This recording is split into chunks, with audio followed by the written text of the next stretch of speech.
Sad? Čujemo se to. Dobar dan svima, dobrodošli na radionicu u okviru projekta koji se odnosi na jačanje kapaciteta i podršci institucijama kada je reč u oblasti supstanci ljudskog porekla. Dakle, ovo je radionica na kojoj će biti predstavljeno nekoliko prezentacija upravo iz ove oblasti i ovo je sve deo jednog većeg projekta koji se pre svega odnosi na razmenu iskustava između stručnjaka u Litvaniji i Srbiji. Dakle, reč je o deljenju onog znanja i ekspertize koje postoje u ove dve zemlje, a sve kako bi se u Srbiji pre svega podigli kapaciteti i pružila neophodna podrška institucijama u ovoj oblasti. Dakle, ovo je projekat koji traje 2 godine i, kao što sam rekao, ovo je radionica koja se organizuje u okviru njega i čućemo 4 prezentacije koje će ovde biti predstavljene od strane stručnjaka koji nam dolaze iz Litvanije. Međutim, pre nego što počnemo sa samim prezentacijama, nakon kojih ćete naravno i vi imati priliku da postavite pitanja i da diskutujete sa onima koji su ovde prisutni danas, ja bih takođe zamolio i sve prisutne ovde da nam se obrate, odnosno da daju svoje uvodne govore. Pre svega bih gospodina Daumantasa zamolio da otvori ovu radionicu na početku i zapravo da nam poželi dobrodošlicu, kaže o čemu se radi u ovom projektu. Izvolite.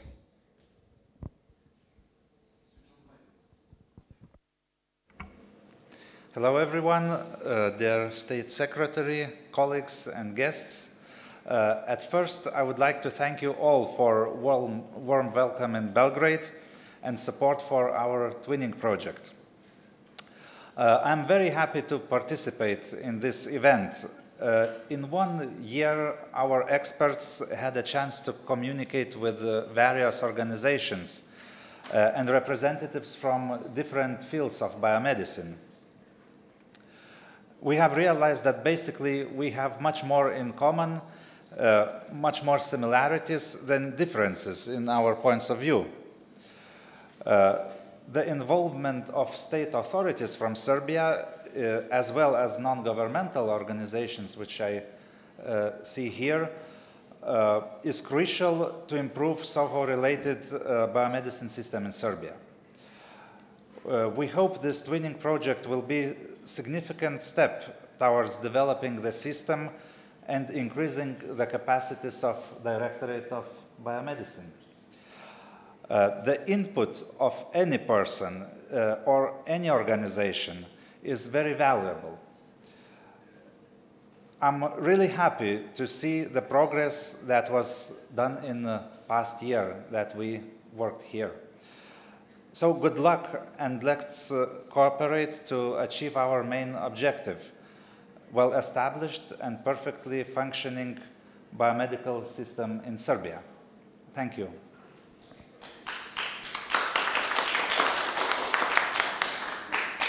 Hvala vam mnogo. Dakle, gospodin Daumantas je bio jedan od lidera ovog projekta sa litvanske strane.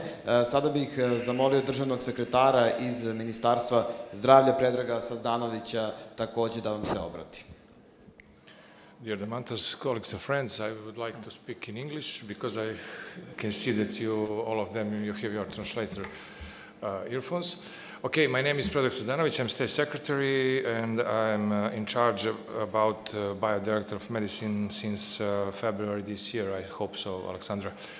Actually, to my previous experiences in Kragujevac, speaking about IVF, speaking about blood transfusion system, and speaking about transplantation processes, I'm fully capable to discuss about our new future in a transplantation system, first of all. Actually, healthcare system in Serbia faced a lot of challenges. Speaking about COVID-19 pandemic, especially in field of organization, how to manage our extremely huge number of patients who needed intensive care units help. And Fortunately or not, we finished in the end of the March, in the beginning of the April, and we almost closed in May our intensive care units, our non-COVID hospitals who were in the system. And after all, we left only 3 dedicated hospitals in Belgrade, Novi Sad, and Kruševac. It opened a completely new situation for many aspects, speaking about surgery, first of all surgery, speaking about our patients, our orthopedic patients, waiting lists and so on, and speaking about cardiovascular and neurovascular, cerebrovascular patients, which are in oncology patients and so on.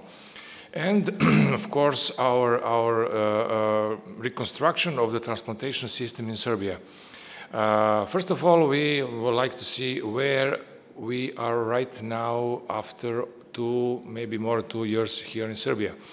And the situation was not so good. Many of the intensive care unit professionals, speaking about doctors and technicians, unfortunately are not with us. They passed away. And many of the doctors who were in the medical system, with the transplantation system, who were some kind of hospital coordinators, said that they didn't want to work more. They felt tired, they felt exhausted. And we have to reconstruct, first of all, that basic way, which hospitals we cut from 34 to 26 hospitals who are capable to be in the system. And furthermore, we created our system furthermore, and from that number of 26, we came to the 12 or 13 our hospitals who have neurosurgery, because we consider that the most patients are numbered in intensive care units who has brain surgery, who has good neurology, and so on. And we finished that our part of line yesterday, literally. And they are full free to start to manage with cadaver transplantation system. Speaking about cadaver transplantation system. On the other side, transplantation system in Serbia should be and must be considered for the future. And I told the Mantis in the beginning of this meeting that from my point of view, we are lucky. We are in the middle of the very complex process, which I am completely sure that we are going to finish. On the other side, we have our friends from Litvanije, who are highly professionals, who are friendly dedicated, who are very experienced, and most of all, they are open for all our questions and all our need for the future. And we are looking forward for your report, future report about our transplantation system in Serbia. Even more, we have some notes, some previous notes from you, how to manage, and we started to enforce our bio-director of medicine with the professional staff. These days, we perform several, about more than dozen interviews with the medical doctors who should work in bio-director to put more strength in our system. And you can see, I think that we started, as I told to the patient associations, and yesterday I told my dear colleagues, professionals, we started a never-ending process of improvement of system of transplantation in Serbia. We have to build brick by brick. We are not starting from the scratch, definitely. We had a lot of experience. Maybe it's good, maybe it's bad. We shall see. But we have to use all your experiences, all your notes, all your suggestions to improve ourselves. It's in our best interest right now. And furthermore, I would be very happy that maybe in September, maybe in October, the delegation from the bio-director and Ministry of Health and the professionals of the system should be your guests in Litvanije, and to see how it works in place.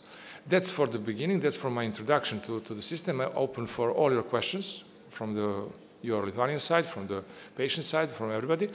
I think that I was very open and very honest to you. Simply, I don't have a right to say anything which is not fruitful for all of us in the future. Thank you very much.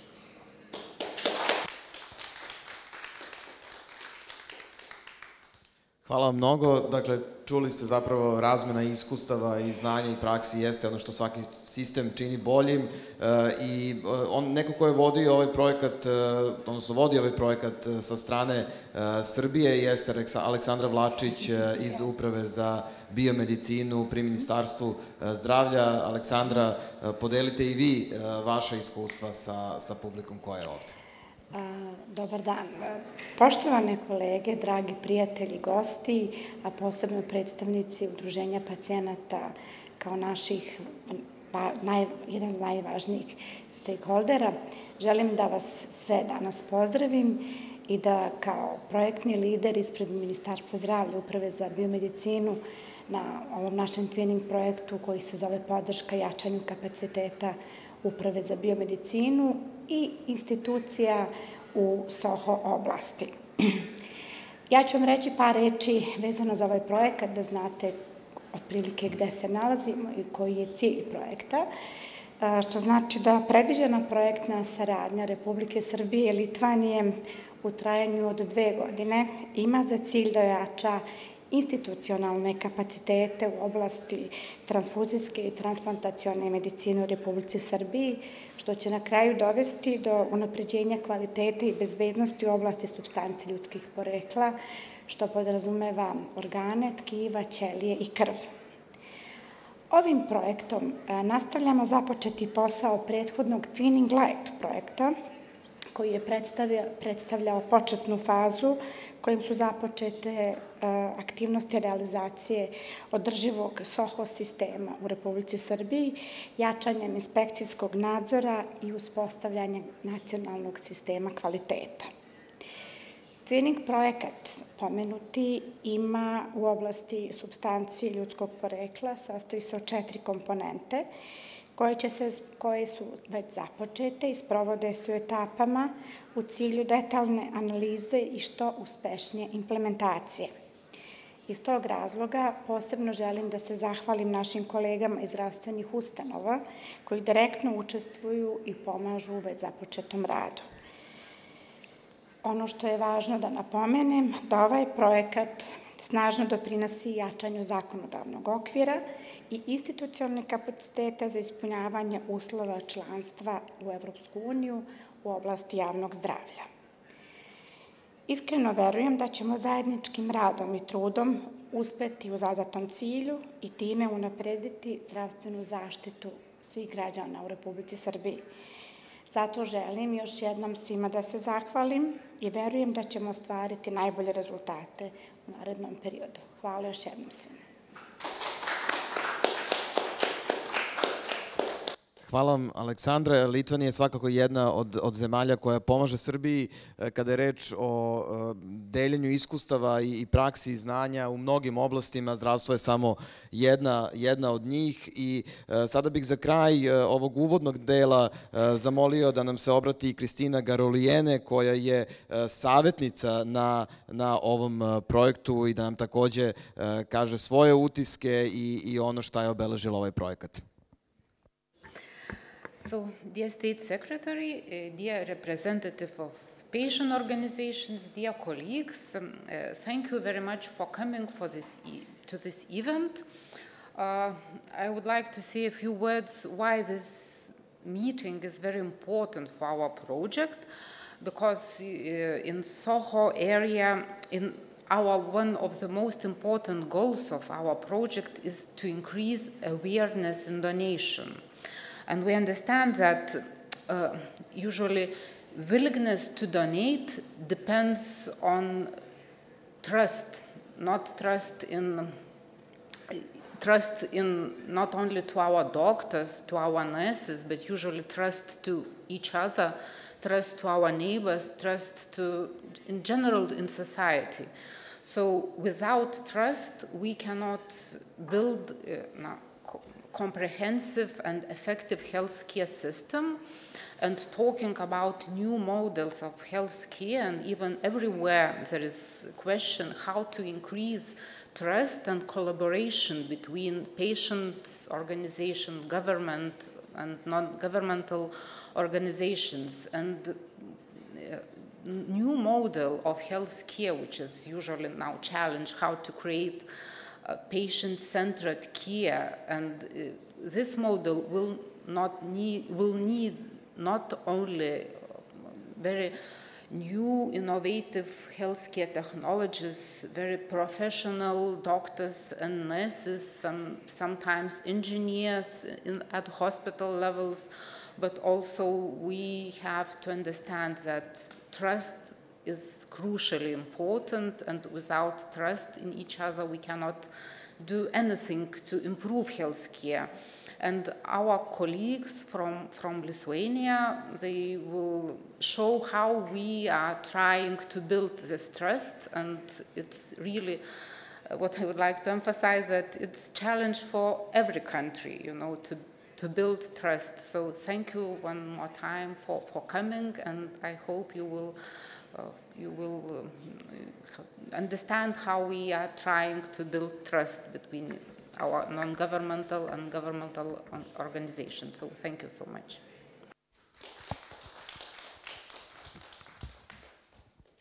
Hvala mnogo na ovoj važnoj poruci za kraj koja se odnosi na poverenje. Kao što sam rekao, danas ćemo imati 4 prezentacije koje se odnose uglavnom na saradnju između nevladinog sektora, privatnih javnih partnerstva i države kada je reč o izgradnji i ovog poverenja, ali i o doniranju. Dakle, zamolit ću vas samo da napravimo sada jednu brzu zamenu da oni koji će danas prezentovati sednu ovde ispred vas. So I would like to invite you to sit here while you're presenting. Mr. Domantas, you're the first one, so you will stay. Yes. So as I said, 4 presentations we'll have today. One will be online, and I would like to invite Mr. Domantas to give his presentation now as the opening one, and I would like to ask you to try to stick to 15 or 20 minutes per presentations.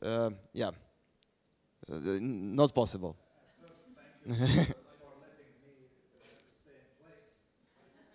Mike. Yes. I always forget that. At first, thank you for letting me staying in place, and it's very bad news for me. I prepared 2 hours presentation with a lunch break, so I don't know if other colleagues are fine with that. It will be 10 minutes. Yeah, sure.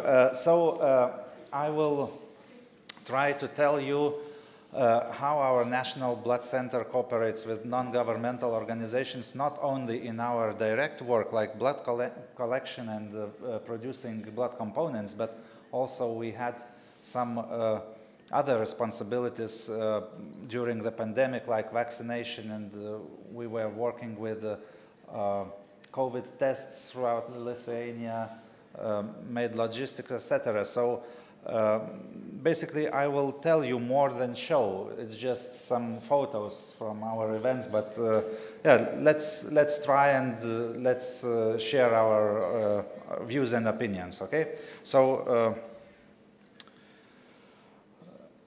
This is our project name, and let's start. So, as I told before, I will present the good practice of cooperation with the public and private sector in Lithuania regarding our National Blood Center affairs.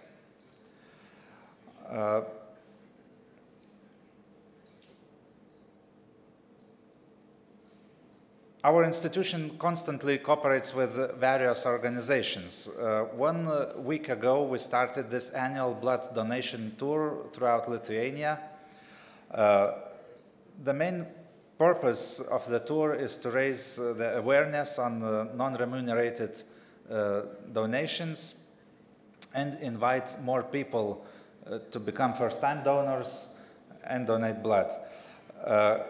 Cooperation with our partners includes sharing information about blood donation, especially when we are facing some blood shortages. It usually happens in summer when everyone is on holiday, you know, and donations is not very keen on donating. We are working with TV, radio, social networks, mass media, and other voluntary blood donation campaigns. Also, various incentives for donors are welcome, even the donations are non-remunerated. 1 week ago, the First Lady of Lithuania that you see in the first photo opened our annual tour in the city center of Vilnius. It's so many trees, it looks like it's some suburb, but it's city center. Together with her, participated World Health Organization and Red Cross of Lithuania. The event is designated to reward blood donors that have donated more than 30 times, and also to make donations more popular throughout the population. During the tour, a concert, educational activities, and blood donation campaigns are organized in 5 major cities of Lithuania with the help, as I told you, of World Health Organization and Red Cross. When COVID pandemic started, the number of donors decreased by 10% in Lithuania. Before the ministry shut it down, the planned surgery, we really faced shortages of blood. Diana Nausėdienė, the First Lady of Lithuania, initiated a creation of so-called potential donor database, which means you are not donor, but if the state feels really severe shortage of blood, then you go and donate. And we had a list of over 1,000 people. So she did it and helped us not only with this list, but also in making the topic of blood donation as public as possible.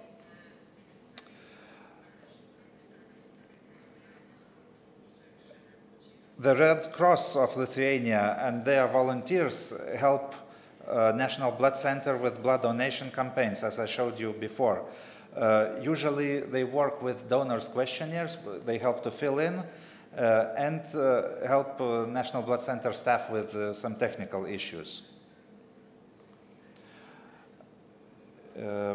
With the help of World Health Organization office in Lithuania and the Caritas Catholic organization, National Blood Center implemented nationwide mobile vaccination program in year 2021, as I mentioned before.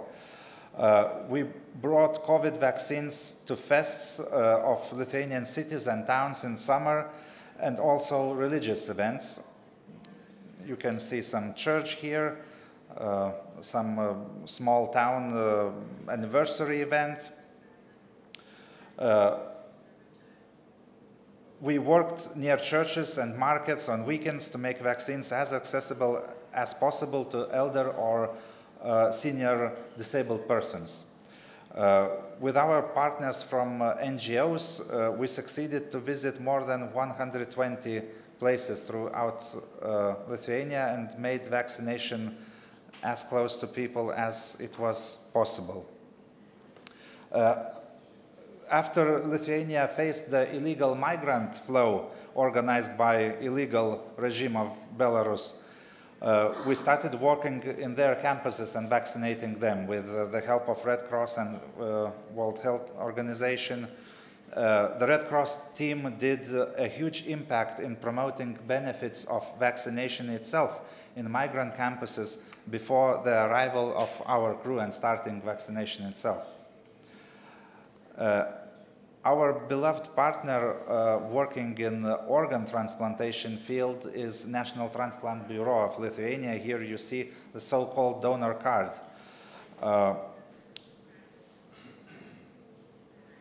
The consent statement form can be filled in any unit of National Blood Center. We organized blood and organ donation campaigns and online competitions for social network users, reminding and raising awareness of donorship and blood donations. The application of consent to become an organ donor, so-called organs card, like you see here, can be filled in on every spot of National Blood Center, despite of its stationary or mobile. after signing the cooperation contract in spring, residents and guests of our capital, about pharmaceutical association. It unites the major Lithuanian pharmacy chains. They promote the events and mission of National Blood Center on video screens at pharmacy stores, checkouts, waiting halls, and social events.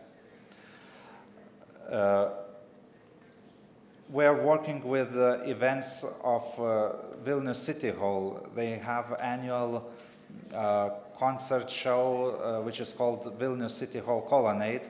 The shows and concerts are free, and we signed a cooperation contract with them this spring, so residents and guests from Vilnius are able to donate blood and save lives near town hall. And the idea of non-remunerated donation is being emphasized by singers, musicians, and actors that are participating in the events.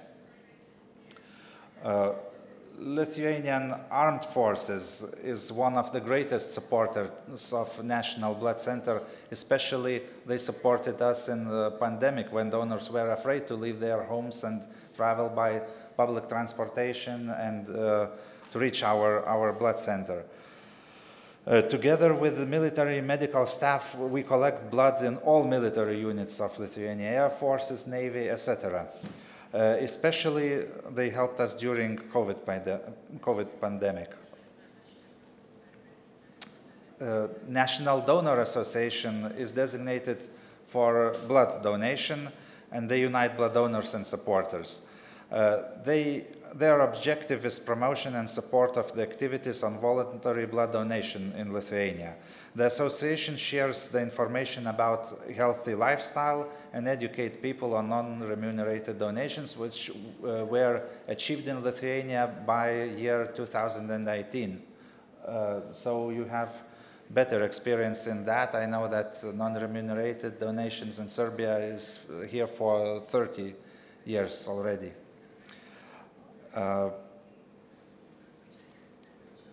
Our friends, so it's Mother Union, it's a charity foundation that cares of children having cancer and support their families financially and in other ways.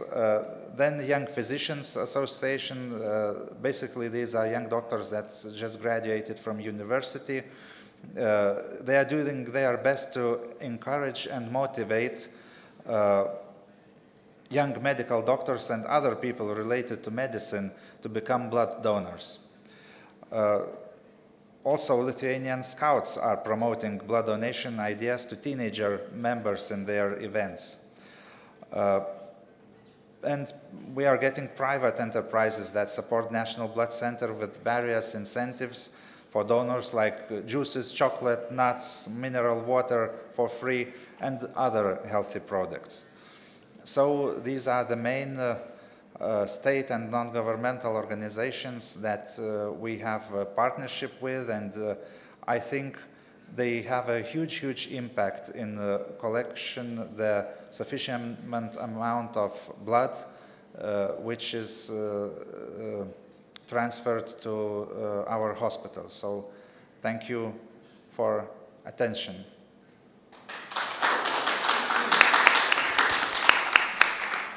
Thank you so much for the presentation and these interesting ideas that we hope will be implemented in Serbia as well. So we move to the second presentations, which refers to the public sector and civil society cooperation opportunities, and it will be presented by Milda Saudarge. Milda, the floor is yours. Okay. Hello. So no questions at first, I see. Yes. We will have discussion at the end. Yeah, exactly. Okay. 15 minutes discussion, so people from the audience will have opportunity to ask questions. Okay. So hello once again. My name is Milda Saudarge. I am from Social Security and Labor Ministry, and I am an advisor at NGO Development Division. And we are responsible for the policy forming for NGOs development in general in Lithuania. So my presentation is divided in 3 parts. I will talk about legal environment for NGOs in Lithuania. Then I will share our experience and NGOs' role in participating in crisis management. And then I will talk a bit about why it is important in general to involve NGO and society into decision-making process. So the last 3 decades for Lithuanian NGOs have been very dynamic and with many positive changes in legal environment, tax environment, changes in funding instruments, and more new opportunities, increased trust of state institutions, politicians, and society in non-governmental organizations. And well, from 2010, the government adopts the NGO development concept, which establishes NGO Coordination Commission under the government.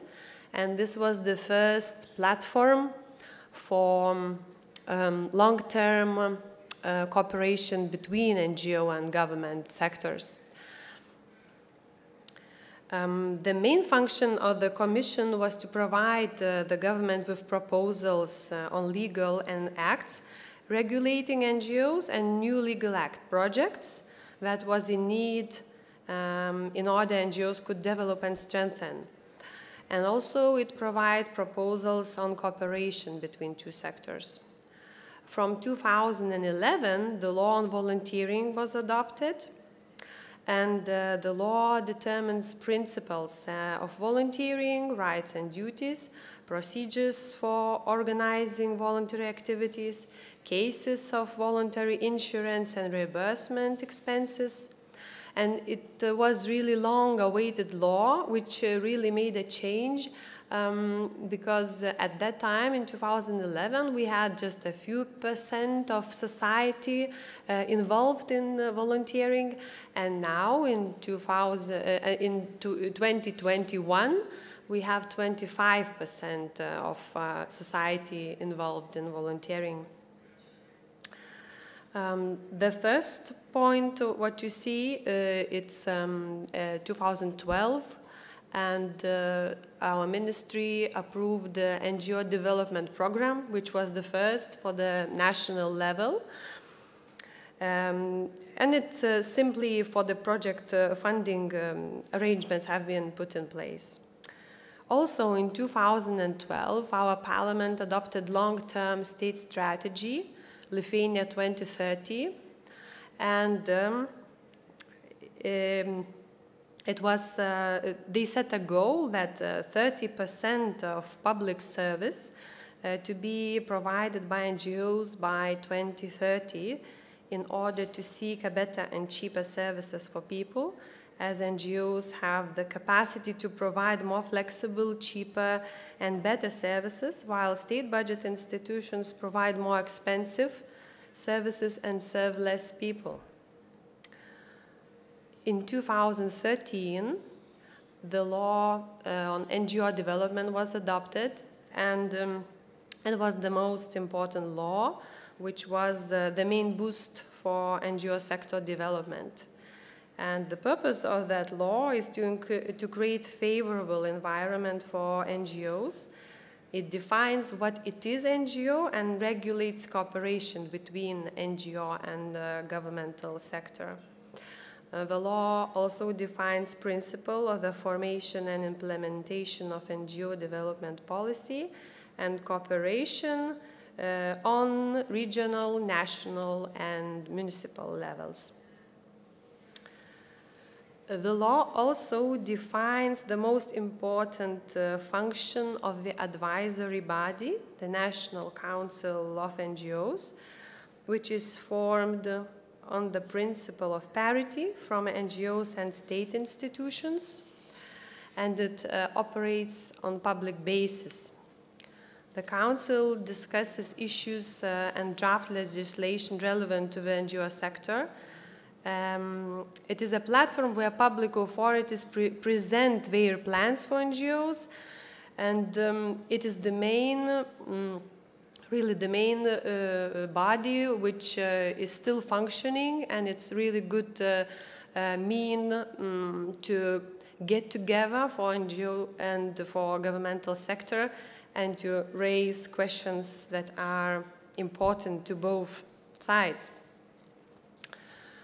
And lastly, in 2020s, the NGOs fund and the ministry under our ministry was founded, and basically a fund is responsible for. It was established with a goal to strengthen the institutional capacity of NGOs and to invest in the sector, ensuring the sustainable development of reliable state partners. So to put it simply, the fund allocates funds for NGOs.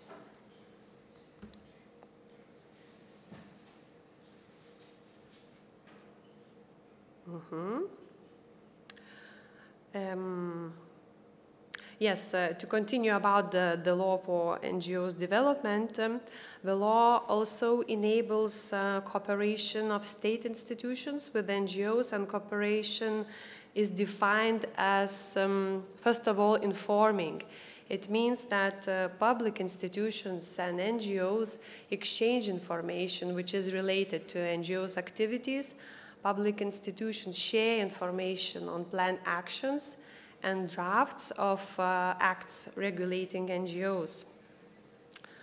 The second point of cooperation would be inter-institutional cooperation, when state institutions communicate and cooperate in resolving issues related to the state policy of the development of NGOs.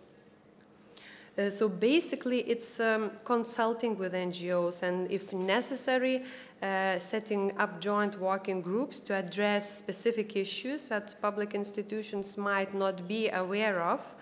And those meetings really broaden public institutions' point of view as they gather significant information from NGOs that they might be not aware of. And participation and involvement, these are issues related to NGOs or their activities, shall be resolved in prior coordination with NGOs and with the participation of their representatives. And lastly, it's funding NGO programs, projects, and their initiatives. Well, as the Domantas a little bit mentioned already, in Lithuania from 2020 we have state cooperation with NGOs has intensified actually when the COVID started, when the pandemic started. With the NGOs making a really significant contribution to crisis management when the pandemic began, and later on when Lithuania was flooded by migrants crossing illegally from the border with Belarus, and finally refugees from Ukraine. So from 2020s we still have a crisis that's going on one after another, and NGOs have been really supportive for the state. Because we couldn't cope without them, because we had a system of volunteers who could be in place and take over the problems to be solved. So NGOs have proven to be a reliable state aid in times of crisis. The NGO promptly organized volunteer work in hospital and nursing homes when medical staff began to run short due to the COVID infections. Volunteers provided jobs that did not require medical qualifications. At the beginning of the mass vaccination, they helped at vaccination centers, fever hospitals, schools, nursing institutions. They called for all the people to encourage them to get a vaccine, and they also provided help to those in self-isolation. So NGOs also contributed to the collection of data that we needed to manage the pandemic. They conducted telephone service to establish spreaded contacts with patients.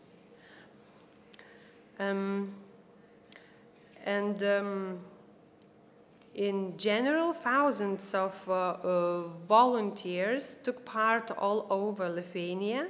We dedicated about 70,000 hours, volunteering hours, and distributed hundreds of thousands of food packages.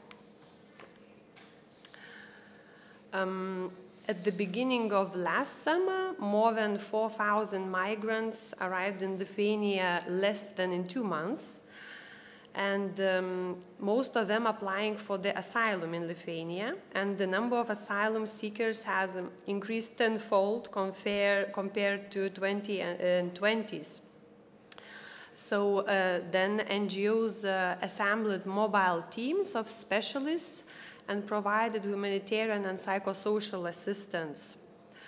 They organized leisure activities for children, adults, and they helped them to integrate and provided them legal advice. When war refugees from Ukraine arrived, NGOs developed an accommodation system for more than 40,000 war refugees from Ukraine. So you can imagine that the state cannot react quickly because we are functioning on legal acts, and it's impossible to take care of that bunch of people. While NGOs, I think you should have also such as Red Cross or Caritas or Maltesers. Also, Food Bank is a very large organization, and they just took over while state institutions were preparing and settling the legal acts to take over NGOs afterwards.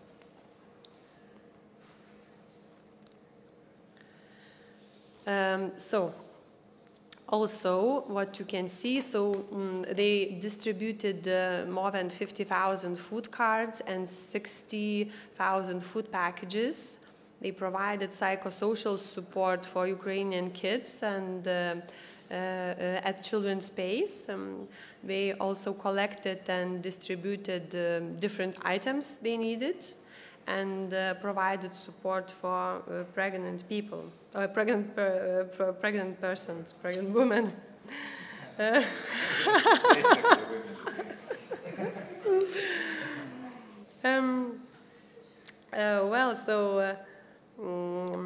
The fact that the NGOs had thousands of volunteers assured their capacity to manage the crisis and to organize massive support system, which was a huge help to the state, as I already said. During the crisis, it was concluded that civil protection is a very important part of the national crisis management system, and well-coordinated response is needed, involving all state and municipal institutions, NGOs, and the public. It is crucial to ensure that NGOs become an integral part of a response of threats. Therefore, an amendment to the law on civil protection is currently being initiated in order to regulate the use of NGOs for crisis and emergency management, response, preparations, and training of NGOs forces. Well, in order to have strong organizations and strong civil society, citizens willing to become volunteers, we need to build trust in both sectors, as Christina already mentioned. And close cooperation builds trust in the decisions taken by the state, which simplifies the implementation of public policy. So cooperation and citizen participation in decision-making processes is important for public governments, because it promotes dialogue between society and local authorities, improves the transparency and accountability of public authorities, thus creating the conditions for good governance. It helps identify community needs and priorities, develops mutual trust, and enables, can you see the last slide? Enables public support, because people like to be asked of their views on important issues, especially those that have a direct impact on them. So, thank you. This is our experience, and if you get at least one idea that suits you, I'm happy. Thank you. Thank you very much. And now, from the general story about the NGOs and their role in the society and crisis management, we move to the specific example. So how one NGO, krvi, dealt with promoting of donation in Litvanije, and the presentation will be given by Raminta Vikevičiene, right? Okay, the floor is yours. Yeah, that is very right. So, hello everybody. I am Raminta Vikevičiene, and will talk today about the role of NGO krvi, what means blood, in promoting donation in Litvanije. As a person, my background is doctor in laboratory medicine, and my working career over 15 years somehow was always related to different kind of donations.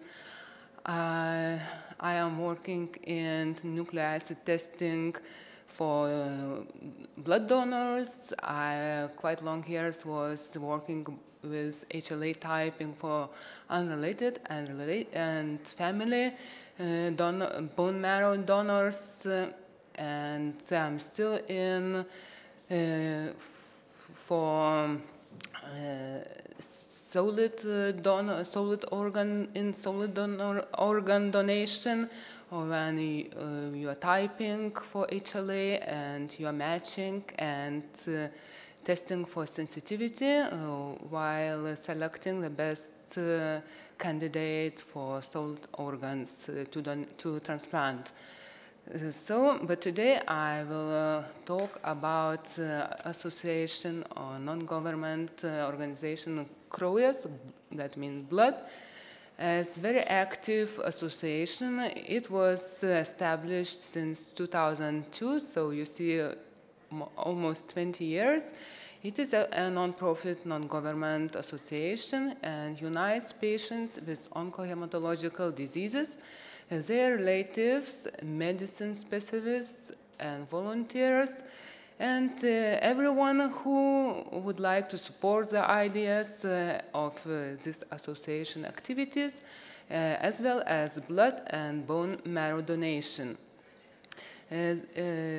krvi is a member of number of international organizations such as Lymphoma Coalition, Chronic Myeloleukemia Advocates Network, Myeloma Patient Europe Organization, Rare Disease Association, and European Cancer Patient Coalition.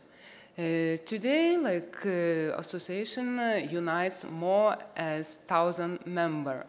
As me, as a person, I have joined the association in 2011 when I was diagnosed by acute lymphololeukemia.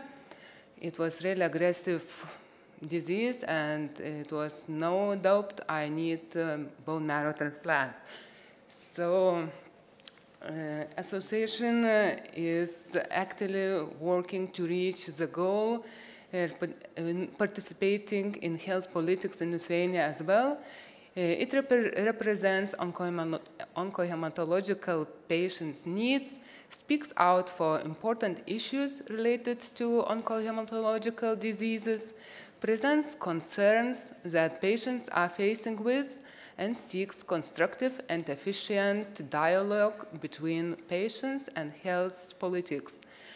Activity in health politics mostly involves participation in working groups of the Ministry of Health of Republic of Lithuania, as well as making suggestions concerning legal acts, adjustments, and application for innovative treatment compensation on behalf of the patients. And you can see some pictures when our members and leading person, Ieva Dragvienė, they are quite often every week participating in different working groups in the health ministry, and we are having press conferences in parliament as well, and even encouraging in parliament members to become a blood marrow donor, so using every possibility to spread these knowledges. So talking about activities, it contributes promotion, development, and constantly improvements of oncohematological care, provides and develop onco-psychological, rehabilitative, and social integration for patients and their relatives, seeks a constructive and efficient dialogue between patients, doctors, and health policy makers, as well educates the public and lawmakers about scientific advances in medicine, eliminate established stigmas, what is really very important when you want to have some trust. As well educates patients, their relatives, promotes their activity and interest in the specifics of their diseases and advanced treatment options. And implements projects to promote bone marrow and unpaid blood donation. So, as bone marrow donation is sometimes and quite often just one possibility to survive for oncohematological patients, so blood marrow donation is really very important for our association, and you can see Lithuania as a really active transplant sport and center, and we are same level as some other biggest European countries. That is really I'm very happy about. And talking about numbers, so you can see a diagram, and that is usually made over 150 transplants in my hospital every year. And totally in Lithuania now is reaching around 200 transplants. And talking in more details, you can see like autologous transplants, it takes around 100 per year, and other part like allogenic, it means when you are getting bone marrow from other person, it takes around 50-60 every year. And in details, allogenic can be from family members, so brothers mostly, or your sister, or from unrelated bone marrow donors. So you see like blue color, it is family members, what consist about 20-30% usually, and all other should get from unrelated, unknown person. So it is really very important to create a big unrelated persons, donors registry to have big list of possibilities. So Association Blood was establishing initiative what calls Be Good, and since it was established since 2005 and promotes unrelated bone marrow donation in Lithuania. Everything what it makes to become a potential bone marrow donor is to answer some questions in questionnaire about your health and to give a sample of blood, or even more easier from swab from your cheek. And volunteers of our association is participating in various events such as sports competitions, music festivals, cities feast, and invite people to register to become unrelated potential bone marrow donor. They are giving out flyers explaining about its importance and answering the most common questions to all people. As a result of that activity, the Lithuanian Bone Marrow Donor Registry, which started with only around 200 donors, now unites more as 14,000 people across the Lithuania.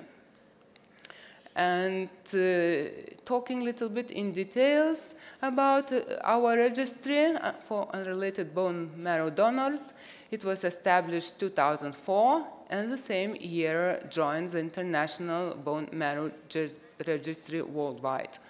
Today we have around 14,000 potential donors, as I have told, and donors from Lithuania donates around 10 times to both Lithuanian and international patients per year. And still, for Lithuanian patients, we need about 80% bone marrows to get from some other countries. So mostly countries what is similar genetically, people there is Germany, Poland, Italy, Cyprus, US, Israel, Czech Republic, Austria, Netherlands, Switzerland, and Great Britain. So as I told, volunteering is really very important to promote that knowledge, to become a potential bone marrow donor. It's very important to share that message to public, to society, and to make that not very big but very important work to get trust from every people. So volunteers of our organization participate in various mass events where they are encouraged to interact with people, talk about bone marrow donation, distribute booklets, invite them to give a sample of blood or cheek, and sign up for a potential bone marrow donor register. And donors can contribute to such campaigns as well as look for companies and organizations where employees would agree to participate in such promotions and become potential bone marrow donors as well. And as you see, we are trying really much to talk about loudly, to share experiences, to involve people, but still donation, bone marrow, as well as all others, have a long list of myths and misleading information, and people are really don't know enough what it means to become unrelated bone marrow donor, and as well as other donations, as I told. So,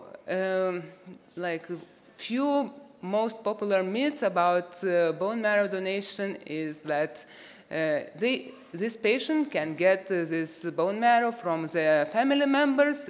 I don't need to be active in that because I don't have a reason to give to be into that involved.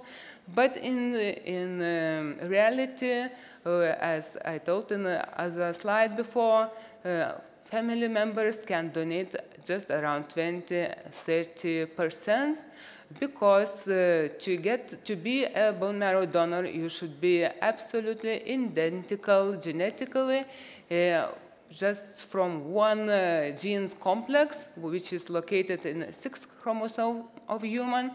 That means human leukocyte antigen complex, and not always, and quite often, quite rare, your brother or sister, if you have it, will be that possible to donate you. So for other people, you need to search, for the patient, you need to search all over the world, and sometimes it's even not possible. I must say, this year now, worldwide registry has over 35 million donors, and still some patient doesn't survive because they cannot get right bone marrow. So that's why we are trying to make our registry bigger and bigger, constantly growing up.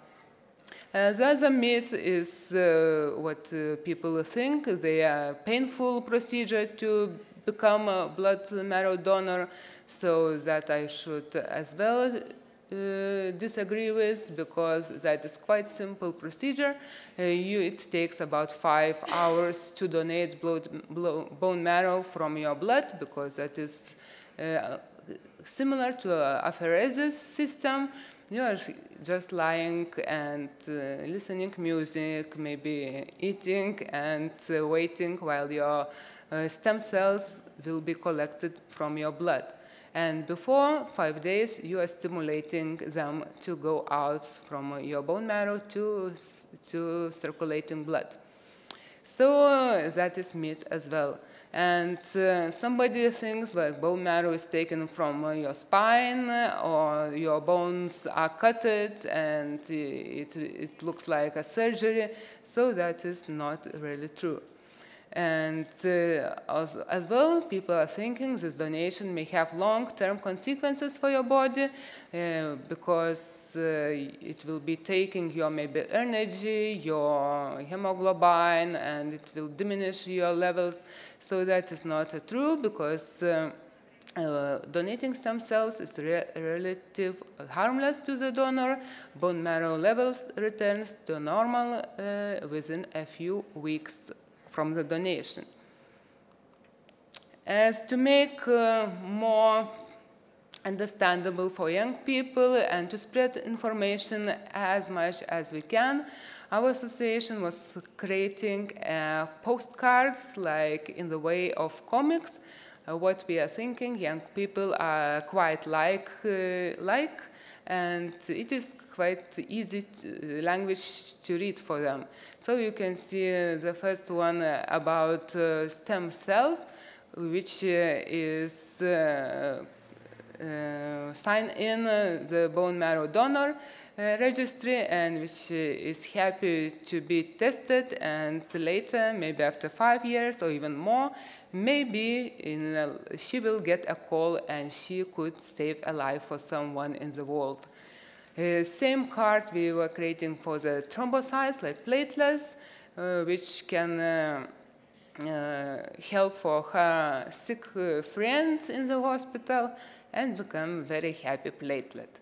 And the third one was created for the red cell, which can help for the recipient, like waiting in the hospital to get better.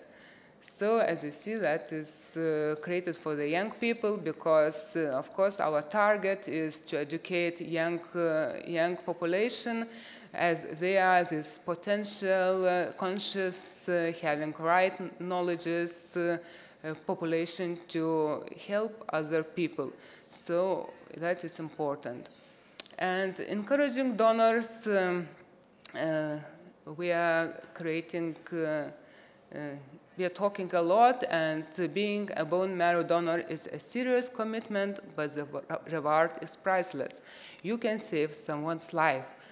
In order to raise awareness of bone marrow donation in Lithuania, various events such as lectures, discussions, presentations for school children, universities, business companies, as a group of people are organized, and stories about donors and stories about recovered patients are published in the websites and media, and as well informational and visual material are prepared and shared. We are trying to share as much as possible. And to talk loud and to be clear and to send right messages for society, we are celebrating every year World Marrow Donor Day, when it is organized conferences. Half of the day is dedicated for patients, to spread clear information and knowledge for them.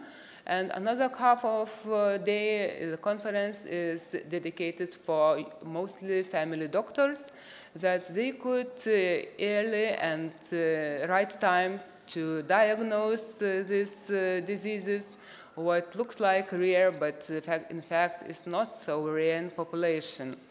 As well, we are talking by making some activities. As you see, Vilnius Marathon, we have a team which call Win Over the Cancer, Be First Before Cancer, and our members and everyone who wants to join the team is running in marathon as well. We are creating some booklets inviting people to share their goodwill to be a donor as well as stories. Here you see a bone marrow donor who is donating and then writing his memories, like a really easy and not difficult procedure he has went to save a small girl life. So as well, media activities, we're creating and distributing video clips on TV and translated in a high-rated program, creating and broadcasting a radio clip on the 3 most popular radio channels, creating and printing articles in the press, online portals, and making outdoor advertising. So you can see one stand outside Vilnius airport, and a patient who was sick, and now she is really well after bone marrow transplantation. And another story when our patient met his donor after 3 years of transplant in Germany, and they, as he told, they had really good talks and funny stories about this whole disease. And besides that, other activities, documentary movie, Kraujo kelias, like means blood journey, was created. It is a unique real-life film, reminds that each of us can become a donor and donate a life for someone who is really sick. And it is important that young people, conscious people, would have the possibility to watch it and to understand their role by saving lives. Therefore, the project Be Good Graduate was launched and started a march through educational institutions in Lithuania, inviting young people to watch the film, get full information and answers to the question. That's why CD version was a book about donation, when some flyers were sent to different kind of institutions. And when people are getting right information, they can make a serious independent decision to become potential bone marrow donor. That is some pictures from this movie, when really mystery of donation can uncover this death and life performance. As you see, he got that young doctor who was traveling to get bone marrow from a faraway country. He is coming back with a box containing that 100 or 200 milliliters of life. Another activity initiative was created by a young student, architectural student, 20 years old girl, who was survived bone marrow transplant, cancer, but she has really long treatment, additional treatment by oncochemotherapy because of waited too long to get right bone marrows. And when she got it finally, she created that initiative to explode to make bigger Lithuanian bone marrow registry. So she seeks to inspire donors' activity by saving time for people, and opened a pop-up registration center in the cafeteria in Vilnius Center. So because of people who maybe not find an opportunity to go to registration centers, would jump into cafe and during drinking a cup of coffee, fill the questionnaire and give a sample. So it takes just around 10-15 minutes. And shortly have some words about blood donation, because Domantas has already discovered and talked about that. So Association Kraujas is developing a motivational tool for the implementation of the unpaid donation campaigns as well. We are creating a photography exhibition about blood donation on the streets and demonstrating it in the 4 largest Lithuanian cities. As well, we are organizing annual events for existing repeated blood donors reward, collection of contacts of new blood donors in the public places, personal greetings are sent by post for every existing donor for the occasional and personal public holidays. And as well, blood organization is producing thematical attributes such as small attributes like leaflets, pens, stickers, etc. to promote blood donors.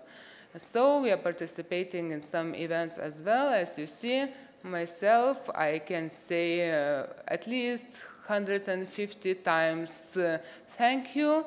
It is my obligation because I myself got transfused at more as 150 times different blood products.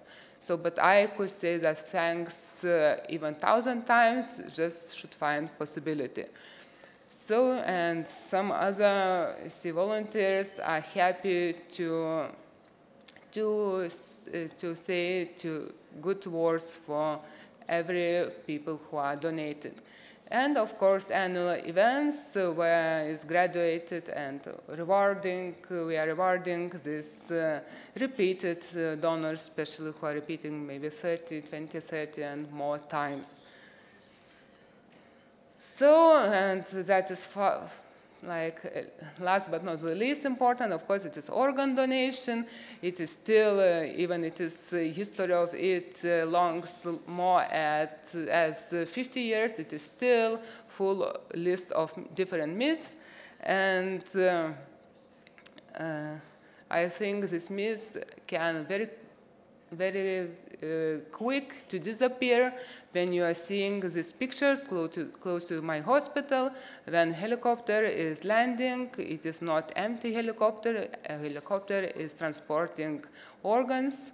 And this urgency when people are going out and running to the hospital to start these life-saving procedures. So it is possible, not a lot of questions, is that worth to sign for a card when you are agreeing with that, you will donate your organs after your death, but that unlucky is not very active activity, is really very small percent of the society who is signing for that, because you agree, but you should go somewhere to sign, and it's like a little bit complicated. So Association of Blood is collaborating with Kidney Patient Association and working to talking in the debates about the implicit consent model for organ donation, what mostly European countries have, but not Lithuania. And because this consent will obviously improve the organ donation rate, increasing the numbers of donors and saving more lives. So we have really quite some problems with Catholic Church, and Conference of Bishops disagrees about such a model, arguing that such a model eliminates the free will of human. So that is my last, and I thank you for your attention. Any questions, I will kind to answer as well.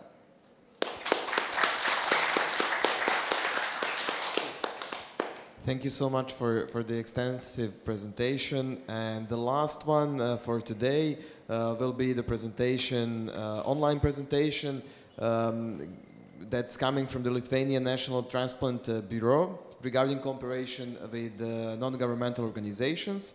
It will be presented by Ieva Radzevičiūtė, and Ieva unfortunately is not physically with us today, but we have a video presentation from Ieva. So I would like to ask for the video on the screen. Thank you. Hello, everyone.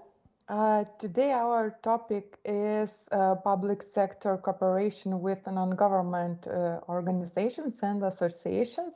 And I'm Ieva from Lithuania National Transplant Bureau under Ministry of Health, communication specialist. And today I will talk about practice of Lithuania National Transplant Bureau under the Ministry of Health about public sector cooperation with non-government organizations and associations.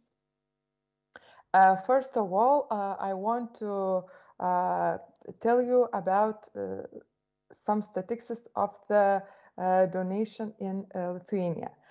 Presently, 318 people in Lithuania are waiting for a transplant. 78 of them are waiting for kidney transplant, 1 for a pancreas kidney transplant, 34 for heart transplant, 6 for a lung transplant, 4 for a heart lung transplant, 42 for a liver transplant, and as many as 153 for a corneal transplant. Of these, 3 are children. The number of donor cards has been growing in Lithuania. Over 40,000 people, it's more than 1% of the country's population, have such cards. It's not a lot, but we see the growing of people who have donor cards. Anyone of legal age may express their support for organ donation in Lithuania by signing a consent form online and in healthcare establishments or in any pharmacy of Camellia, Eurovaistinė, and Gintarinė vaistinė retail pharmacy chains. Lithuanian National Transplant Bureau is cooperating with many associations. Now we are cooperate with Lithuanian Nephrology, Dialysis and Transplantation Association, Association Doniriste, Lithuanian Heart Failure Association, Lithuanian Union of the Blind and Visually Impaired, Association Gyvastis, Pulmonary Hypertension Association, Lithuanian Association of Transplantology, and Lithuanian Society of Anesthesiology and Intensive Care. The main objectives with cooperation with these associations in Lithuania are, first of all, promoting organ donation, educating the public about organ donation and transplantation, increasing the number of donor cards, dispelling myths about organ donation in society, improving organ donation and transplantation processes, initiating the necessary changes, promoting a change in the organ donation model in Lithuania from informed consent to presumed consent. What are the cooperation tools? One of them is participation in joint working groups and meetings, then organizing joint events and actions, for example, World Organ Donation Day, then organizing joint publicity campaigns, participation in joint TV and radio programs, and drafting of joint memoranda. One of the most important joint events is a candlelighting campaign. This initiative, candlelighting campaign in memory of donors, has been held for the 8th year in a row in cooperation with Lithuanian Association Gyvastis. Gyvastis is the meaning is like alive. And candle lighting in memory of donors is usually organized to mark European Day of Organ Donation and Transplantation. Last year, 17 cities and towns joined this initiative, and 1,905 candles were lit in the Lithuanian Lithuanian Cathedral Square in Vilnius. You can see in the photos. Another important event is European Organ Donation Day event at the themas of Republic of Lithuania. The National Transplant Bureau organizes a European Organ Donation Day event at the themas of the Republic of Lithuania annually. And the event honors people and on the organizations that have contributed to organ donation, families who have thought of others and agreed to donate their lost loved ones' organs to sick people at the time of bereavement, medics, journalists, and others. They handed out awards. Then memoranda with associations is one of the most important comparison tools. All these associations which were mentioned have signed a memorandum of understanding of changing the organ donation model in Lithuania from informed consent to presumed consent. Currently, organ donation in Lithuania is based on an informed consent model, whereby those who have signed a consent form and have a donor card became organ donors after death. 6 other countries in Europe apply the informed consent. Cyprus, Denmark, Estonia, Germany, Ireland, and Romania. The presumed consent model is divided into 2 categories, hard and soft. Under the hard model, no consent of the deceased relatives to organ donation is required, while under the soft model, consent is mandatory. This is also the case in countries such as Belgium, Croatia, and Spain, which rank first in Europe for organ donation rates. Examples of leaders show that presumed consent model helps improve the organ donation rate, first by promoting discussion on the issue in society and within individual families. It helps relatives to make decisions at the moment of loss and reduces the number of objections from relatives to the minimum. The presumed consent model is today considered to be an option for advanced countries. The National Transplant Bureau, together with associations, suggests using the good practices of leading countries and replace the informed consent model in Lithuania with presumed consent model.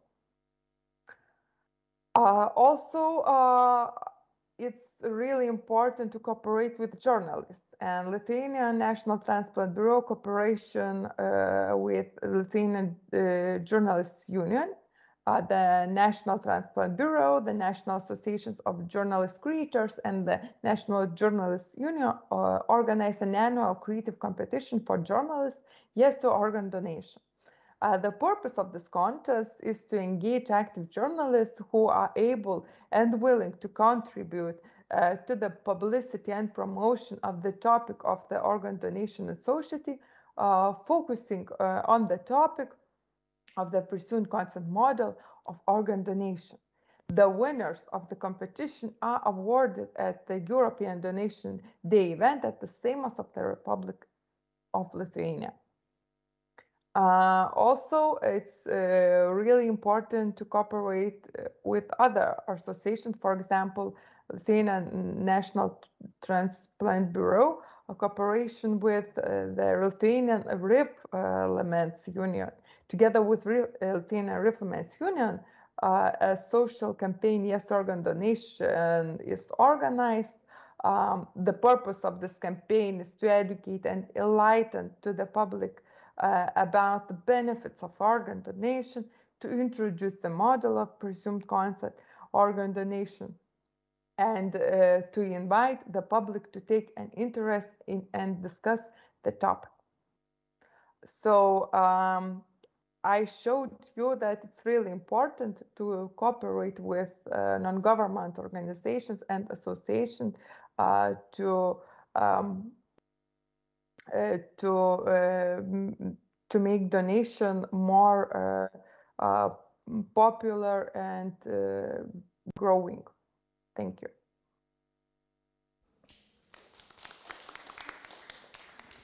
So that would be it regarding presentations for today. And I think I would like to open the floor for the audience as well and to ask you questions.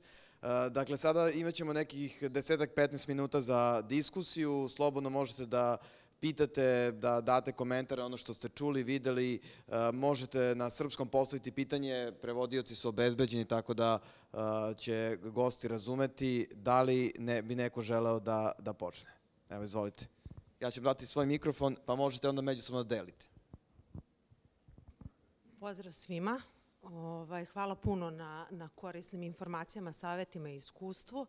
Moje ime je Ivana Jović, iz Udruženja sam Donorstvo i herojstvo i jedna sam od osoba koja je na listi čekanja za transplantaciju organa bubrega. Rekli ste ključne stvari, da je važan dijalog, da je važno poverenje koje smo mi pacijenti, nažalost, izgubili od početka godine, nijedna urađena kadaverična transplantacija za ljude sa liste, zbog, da kažem, delimičnih problema sa zakonom, gde je jedan član proglašen neustavnim i nije korigovan na vreme. I definitivno je poverenje i saradnja nešto na čemu treba da radimo, kad šaljemo jedni drugima mailove, da odgovaramo, da podaci o transplantaciji, o urađenim transplantacijama, o ljudi kojima su na listi budu dostupni javno na sajtu Ministarstva zdravlja. To su neke stvari koje su normalno, omogućavaju to poverenje, omogućavaju dijalog. Drugo, mi kao udruženje, ako želimo da napravimo upravo dokumentarni film o listi čekanja, o osobi koja ide na dijalizu i šaljemo mailove da uđemo u dijalizni centar i da prosto napravimo nekoliko kadrova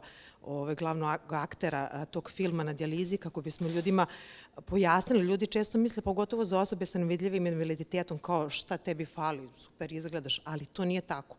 Ljudi moraju da znaju da postoje i 30 dece koji idu na dijalizu. Imamo 10 roditelja koji su spremni u ovom trenutku da daju organ, nažalost ni te transplantacije se ne rade.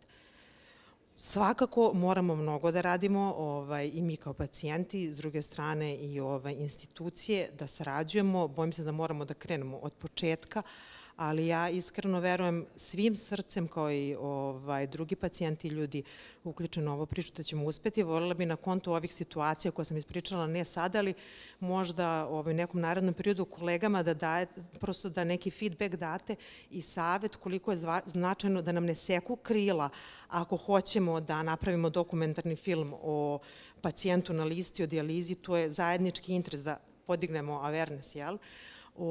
Da podrže. Mi smo tu uvek da jedni drugima budemo podrška i samo zajedno ovo možemo oni da naprave prvi korak, a mi svi drugi da ih podržimo, udruženja, crkve, mediji i tako dalje. Toliko, hvala.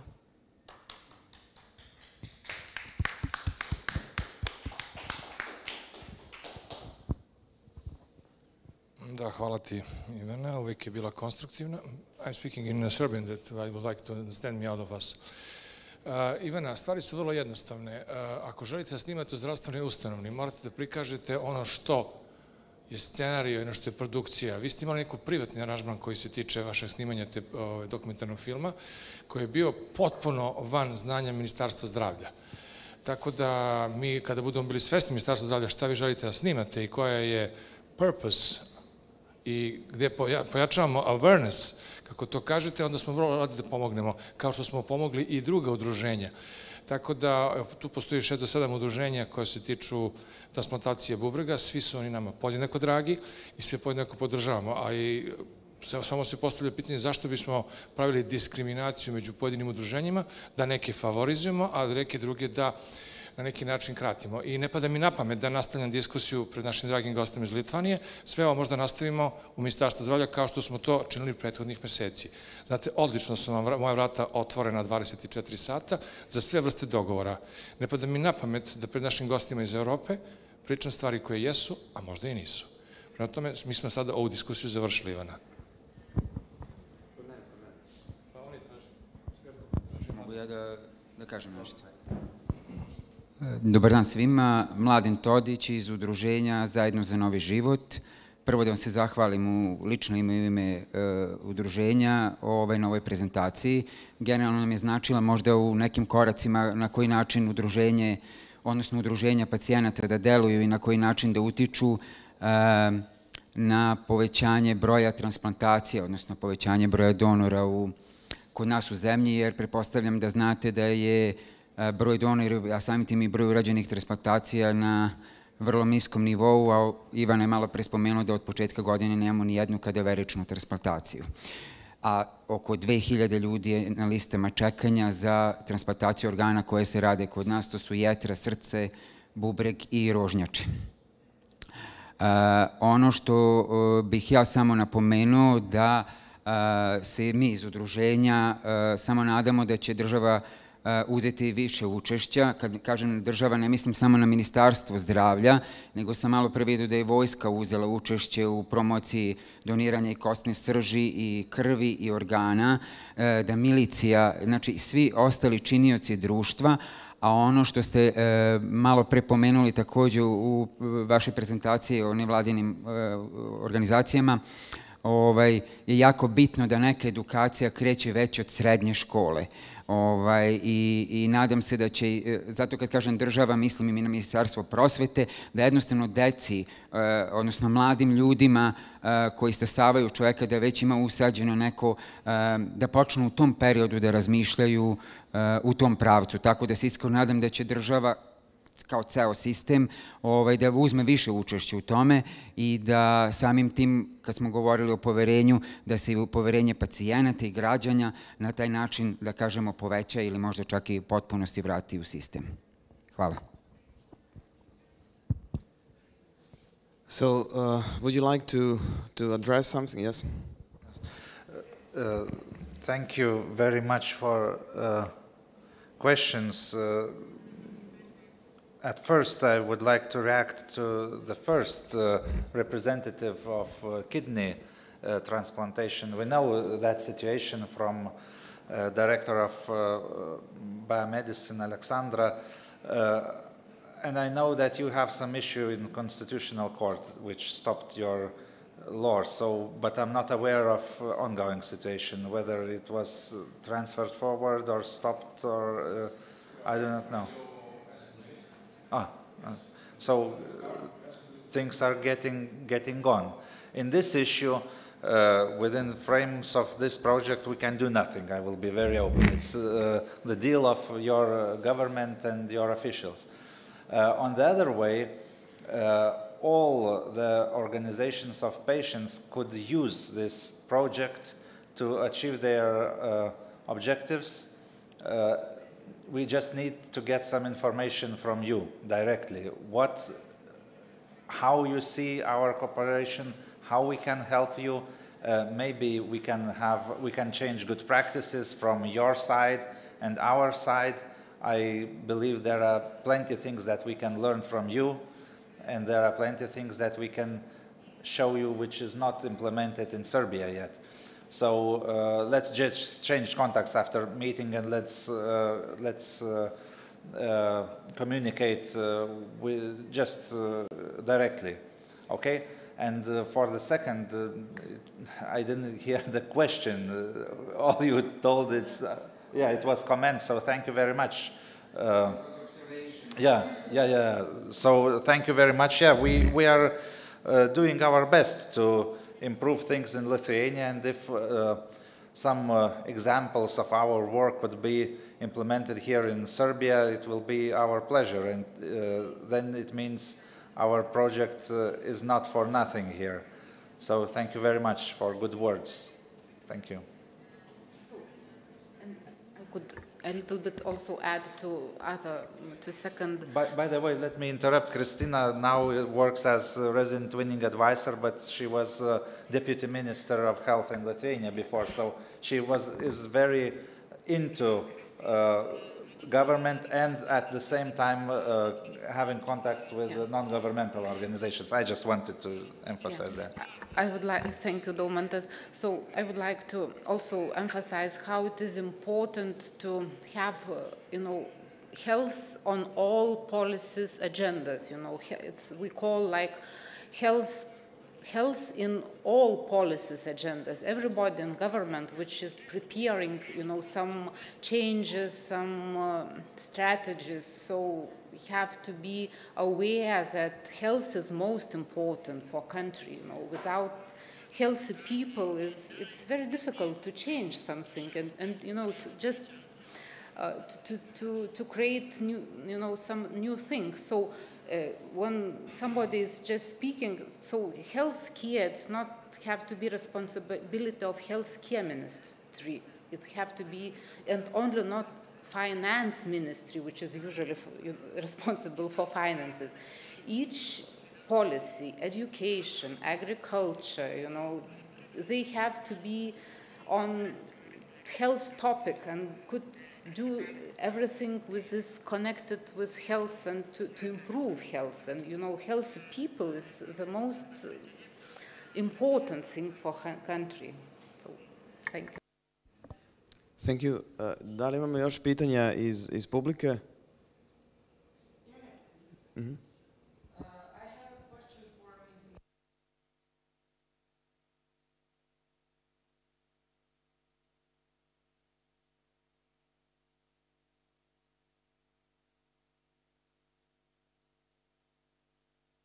Well, as I mentioned a little bit, it was adopted in 2011, and at that time we had a low percentage of volunteering, people volunteering in the society. And now, in 2021, we made we found out that it's 25% of the population involved. So that law gave us means to strengthen organization to attract volunteers. We made some post-law means that they could use, and they got money, the organizations, they got money to make some frames, how to attract volunteers, how to keep them, how to motivate them, and that's why we have 25% of the society. What do you mean concrete actions? It's just a law, and it gives us it gives us what we can do after it, because there are some statements, and we just refer on them, and we put programs because this is the base, and we just create new programs to enable the organizations, give them funding for strengthen volunteers. You're welcome. Do we have any other questions? Da li bi još neko želeo da...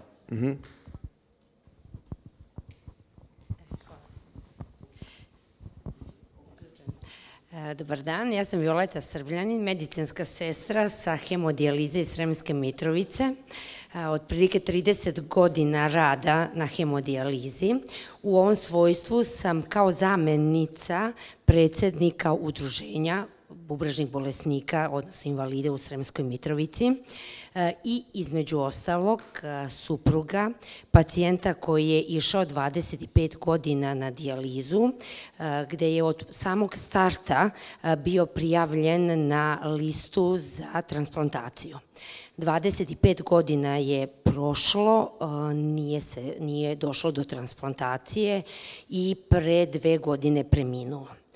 Ovom prilikom samo želim da podstaknem kompletnu našu javnost, generalno državu, vlast, predsjednika i svih ostalih, da malo dignemo na veći nivo, viši nivo transplantaciju, da znaju o čemu se rade, jer mnogi ne znaju ni šta je dijaliza, a kamoli transplantacije i ostale stvari, da ne trebaju da se plaše i da to ide, ono što kažu, jednim normalnim svetskim standardom kao što u svim zemljama, tako i kod nas. Eto, samo sam to htjela da vam se zahvalim. Prosto želim da svaki pacijent na dijalizi, ne samo na dijalizi, nego svakom pacijentu kome je potreban bilo koji organ, da ipak dođe, da ima više sreće, aj tako da kažem, da dođe do njegovog ozdravljenja. Hvala puno.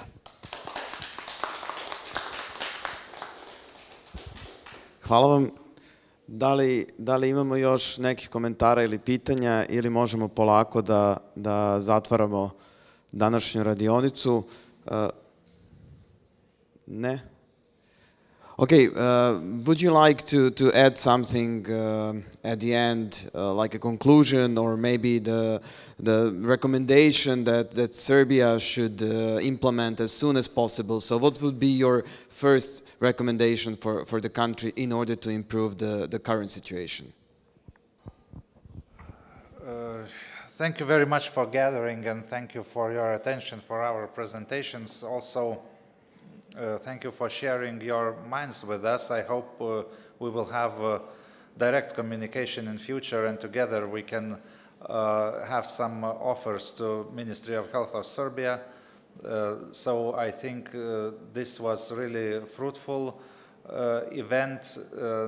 Despite of our presentations or what we talk, the most important that now we know each other, and we can speak, talk, and have some good conclusions. So thank you very much. Let's have some informal communication. Thank you. Thank you. Would you like to? Also, I would like to thank you all for coming and so listening our experience. And what most important thing is that we could share our all problems. We could talk between each other. We could collaborate, and in such a way we could solve problems. If we not, how to say, sometimes we even think that it's not important to speak, but to speak and to collaborate, and it's really very important. And also, of course, to trust each other, because when we trust each other, we do not need a lot of things to do, for example, like inspections or some things checking, and just we trust, and when we trust, it's simple to do a lot of things, Yes, so thank you so much, and I hope, so in future we will also have more events and also could discuss and speak, and also thank you so much. And just one moment about the cooperation between two sectors. I just wanted to say that it's never-ending process. It's never you are never at the spot that, oh, it's okay, we did well. So it's never-ending and it's lifelonging. So just I wish you good luck with this. Thank you.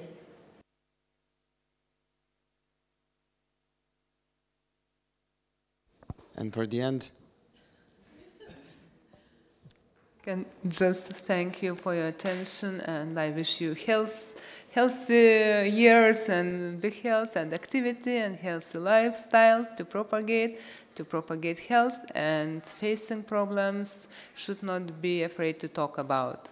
I am open to discussion. Thank you very much, and I think that in those presentations today, we saw a lot of examples how together with civil society, the state can also be at the service of the citizens. And I think that's, with the trust, maybe one of the most important messages from the workshop. Takođe, hvala vama što ste bili danas sa nama. Pozvao bih vas da ostanete i na neformalnom druženju kao što je i najavljeno, gde možete razgovarati, pitati dalje i prokomentarisati neke stvari sa današnje radionice. Hvala vam.